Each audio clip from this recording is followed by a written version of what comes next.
Alors bonjour à tous, je vous remercie d'être présents aujourd'hui pour la présentation de mon mémoire de fin d'études qui s'intitule « L'impact d'une surdité et du port de masques faciaux sur les performances aux tests cognitifs MMSE ».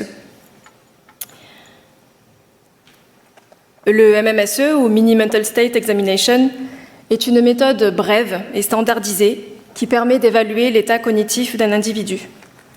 Il évalue l'orientation, la mémorisation, le langage et la capacité à suivre des ordres simples. C'est le test le plus communément utilisé, selon une étude, suivi du MoCA, du Montreal Cognitive Assessment. Les consignes et les questions du MMSE sont transmises oralement à la personne testée, ce qui implique que celle-ci ait une bonne intégrité de ses fonctions auditives. Seulement, le déclin cognitif n'est pas le seul phénomène qui peut être lié au vieillissement. Il y a aussi la baisse de l'audition, ou encore appelée presbyacousie. Les travaux que nous a présentés M. Fulgrab hier tendent vers une même tendance. Le risque, si on ne prend pas en compte l'audition de la personne lors d'une évaluation cognitive, c'est d'obtenir un diagnostic faussé. Et aujourd'hui, avec la pandémie du Covid-19, il y a un autre facteur qui se surajoute et qui peut venir dégrader la perception de la parole. C'est le port du masque par la personne qui l'administre. On l'a tous expérimenté, le masque dégrade la parole et pour un malentendant, compenser par la lecture labiale ou les expressions du visage pour comprendre son interlocuteur n'est plus possible. Selon une étude, l'atténuation peut aller de 3 à 4 décibels pour un simple masque et jusqu'à 12 décibels pour un masque de type FFP2. Le graphique que vous voyez ici montre les caractéristiques d'atténuation pour 4 types de masques. En jaune, vous avez la courbe pour le masque chirurgical. On voit qu'il ne produit une atténuation que modeste dans la plupart des fréquences de la parole, contrairement à la visière en noir, la courbe noire, où on voit que l'atténuation est nettement plus importante. Et cela nous amène à nous demander, est-ce qu'une perte auditive liée à l'âge peut affecter négativement les performances au MMSE et si les masques faciaux pourraient se surajouter dans la diminution des performances au MMSE. Donc pour cela, nous avons réalisé une étude sur une cohorte de 260 sujets âgés de 18 à 32 ans. Tous sont normaux-entendants et tous ont des fonctions cognitives normales. Les 30 questions du MMSE ont été préenregistrées et sur la base de cet enregistrement, on y a appliqué des traitements acoustiques, notamment pour simuler les effets de la presbyacousie et l'effet d'atténuation des masques. Chaque sujet est attribué à une condition expérimentale parmi 10 qui constituent les conditions d'écoute.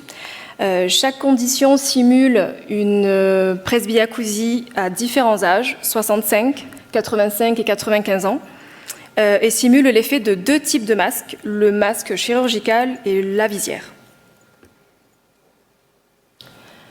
La session de test, elle commence par une anamnèse où notamment on cherche à savoir si le sujet qui participe à l'étude a déjà entendu parler des tests cognitifs et s'il connaît le contenu des questions. Si c'est le cas, il ne peut pas participer à l'étude. Ensuite, on administre le test MMSE au sujet via un casque. Alors là, je le rappelle, le sujet, il entend comme s'il avait une perte auditive et comme si la personne qui lui posait les questions porte un masque. Donc on lui demande de répondre aux questions à haute voix et de sorte à ce qu'on puisse noter les réponses. Et enfin, on termine la session de test par un autre test cognitif, cette fois-ci le MoCA, pour nous assurer que le sujet qui participe à l'expérience ait des fonctions cognitives normales. Donc, pour répondre à la problématique numéro 1, nous avons comparé les scores obtenus dans la condition normand-entendant à ceux obtenus dans les conditions de perte auditive simulée à 65, 85 et 95 ans. Ces groupes ont passé le test sans l'effet d'atténuation du masque. Donc, la seule chose qui varie entre ces conditions, c'est la perte auditive. En ordonnée, vous avez le score au MMSE sur 30 et en abscisse, les différentes conditions d'écoute. En rouge, vous avez la limite, c'est le seuil en dessous duquel un déficit cognitif est probable. Donc on voit bien que les scores diminuent à mesure que la perte auditive simulée est sévère et est importante. Donc à la question, est-ce qu'une surdité liée à l'âge affecte négativement les scores au MMSE, on peut répondre que oui. Ensuite, nous avons cherché à déterminer l'effet de 2 types de masques. Donc nous nous sommes intéressés aux groupes qui ont passé le test avec et sans l'effet des masques. Sur la surdité simulée à 65 ans, il n'y a pas d'effet du masque chirurgical. Et pas d'effet non plus du masque chirurgical sur les pertes simulées à 85 et 95 ans. Mais en revanche, il y a un effet significatif de la visière sur les pertes auditives à 85 et 95 ans. Donc, à la question « Est-ce que les masques faciaux se surajoutent dans la diminution de ces scores ?» on peut répondre que oui, mais seulement sur les visières. Qu'est-ce que cette étude nous apporte? Qu'est-ce qu'elle nous démontre? Eh bien, notre étude, elle met en évidence un biais potentiel lié aux conditions de test avec un risque de faux positifs au MMSE, parce que le sujet se comporte en effet comme s'il avait une déficience cognitive, alors que ce n'est pas le cas. C'est les conditions dans lesquelles il passe le test qui le défavorisent pendant le diagnostic. Donc, il est important de rappeler qu'il faut faire passer le MMSE dans un endroit calme, évaluer les capacités sensorielles du patient et être conscient que selon le type de masque que l'on porte, cela peut avoir un effet négatif, et d'autant plus si la perte auditive est importante. Pour la pratique de notre métier d'audioprothésiste, eh bien, il est important de comprendre qu'il peut y avoir des effets néfastes lors d'un diagnostic cognitif et que cela peut amener à un diagnostic erroné. Selon une étude de M. Frédéric Rambaud, 90% des audioprothésistes pensent que la cognition a un rôle à jouer dans la perception et le traitement de la parole. Et c'est en ce sens que notre étude espère contribuer à un diagnostic juste pour que nous, audioprothésistes, puissions nous adapter notre pratique aux capacités cognitives du patient, et ce, en se basant sur des données fiables. L'intérêt de notre étude, à visée méthodologique, n'est pas de remettre en question le MMSE, mais plutôt d'informer les utilisateurs du MMSE qu'il existe des biais liés aux conditions de test et que cela peut défavoriser le patient. Je vous remercie.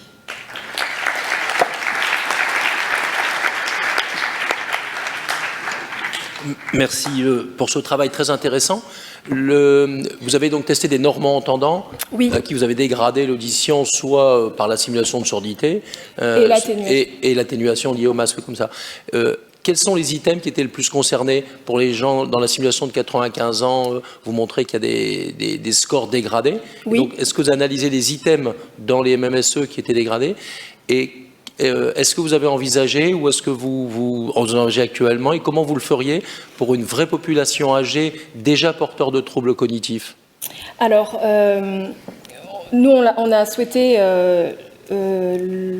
tester des sujets normands-entendants avec des capacités cognitives normales, justement pour enlever ce biais possible et montrer que la dégradation des scores est due justement aux conditions de test.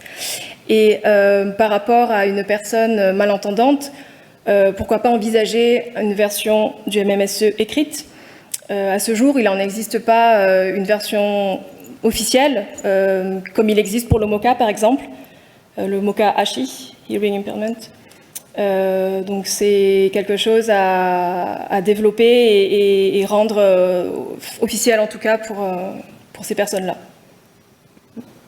Merci encore pour cette belle présentation. Merci à vous.